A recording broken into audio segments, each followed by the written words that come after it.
Hi అండి. అందరికీ నమస్తే. Welcome to my channel. ఈరోజైతే మన ఛానల్‌లో జ్యూసీగా అండ్ టేస్టీగా స్వీట్ షాప్ స్టైల్‌లో ఇంట్లోనే బాదుషా అయితే ఎలా ప్రిపేర్ చేసుకోవాలో నేను చేసి చూపిస్తానండి. దీనికోసం అయితే ముందుగా ఒక మిక్సింగ్ బౌల్ అయితే తీసుకొని, ఒక కప్పుతో మైదా పిండి కానీ లేకపోతే గోధుమ పిండి కానీ తీసుకోండి. తర్వాత అందులోకి కొంచెం సాల్ట్ అలాగే బేకింగ్ పౌడర్ అయితే యాడ్ చేసుకున్నాక, ఒక 2 స్పూన్స్ వరకు ఉప్మా రవ్వ అయితే వేసుకోండి. ఇవి బాగా మిక్స్ చేసుకోండి. ఇవి బాగా మిక్స్ చేసుకున్న తర్వాత ఒక 2 స్పూన్స్ కానీ 3 స్పూన్స్ కానీ నెయ్యి కానీ లేకపోతే కుకింగ్ ఆయిల్ కానీ బాగా వేడి చేసుకొని వేసుకోండి.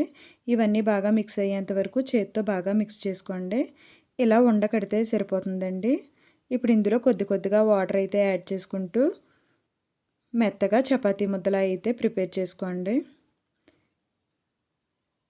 ఇది ఇలా ప్రిపేర్ చేసుకున్న తర్వాత మూత పెట్టుకొని ఒక పావుగంట వరకు అయితే దీన్ని బాగా నాననివ్వండి. ఇప్పుడైతే పాకం కోసం ఒక కప్పు షుగరు అలాగే ఒక కప్పున్నర వరకు వాటర్ అయితే వేసుకొని పాకాన్ని బాగా మరగనివ్వండి. ఇది మరిగేలోపు మనం నానబెట్టుకున్న పిండిని చిన్ని చిన్ని ముద్దల్లాగా తీసుకుంటూ రౌండ్గా బాల్స్ లాగా అయితే ఎటువంటి బీటలో లేకుండా రౌండ్గా రెండు చేతులతోని బాగా అయితే బాల్స్లా చేసుకొని మిడిల్లో ఫింగర్తో అయితే హోల్ లాగా అయితే పెట్టుకోండి. నేను చూపించినట్లుగానే మిగతా పిండిని కూడా అదే షేప్లో అయితే ప్రిపేర్ చేసుకొని పక్కనైతే పెట్టుకోండి. ఇప్పుడైతే పాకం బాగా మరిగిన తర్వాత దీనిలోకి కొంచెం ఇలాచీ పౌడరు అలాగే 1 స్పూన్ వరకు లెమన్ జ్యూస్ అయితే వేసుకోండి. ఈ లెమన్ జ్యూస్ వేసుకోవడం వల్ల అయితే పాకం తిక్కగా అవుదండి. ఇప్పుడు మూత పెట్టి పాకం చల్లారిన తర్వాత డీప్ ఫ్రై కోసం అయితే ప్యాన్ పెట్టుకొని ఆయిల్ వేసుకున్న తర్వాత మనం రెడీ చేసుకున్న ఈ బాదుషాలని 1 బై 1 అయితే ఆయిల్లో అయితే వేసుకోండి.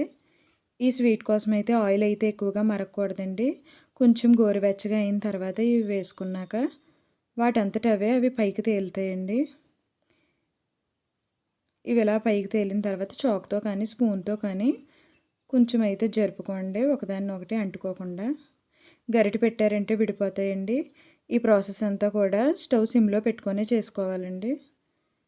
ఇప్పుడైతే ఇవి వేగుతుండగా గరిటెతో అయితే రెండో వైపు టర్న్ చేసుకొని కలర్ చేంజ్ అయిన తర్వాత అయితే పక్కకు తీసుకోండి. ఇవి ఇలా పక్కకు తీసుకున్న తర్వాత మనం ప్రిపేర్ చేసుకున్న పంచదార పాకంలోకి అయితే వేసుకోండి. మిగతా వాటిని కూడా అలాగే ఫ్రై చేసుకొని పంచదార పాకంలోకి అయితే వేసుకున్న తర్వాత మూత పెట్టుకొని ఒక గంట గంటన్నర వరకు అయితే పాకంలో బాగా నాననివ్వండి. తర్వాత మీకు నచ్చిన డ్రై ఫ్రూట్స్తో అయితే గార్నిష్ చేసుకొని సర్వ్ చేసుకోండి. ఇవైతే టేస్ట్ అయితే చాలా బాగుంటాయండి. మనం షాప్లో తీసుకునే కన్నా ఇలా ఇంట్లోనే హెల్తీగా ప్రిపేర్ చేసుకుంటే చాలా బాగుంటుంది. చూసారు కదండి జ్యూసీగా ఎంత బాగా వచ్చాయో. మీరు కూడా తప్పకుండా ట్రై చేయండి. నా వీడియోని లైక్ చేయండి, నా ఛానల్ సబ్స్క్రైబ్ చేయండి. Thank you for watching.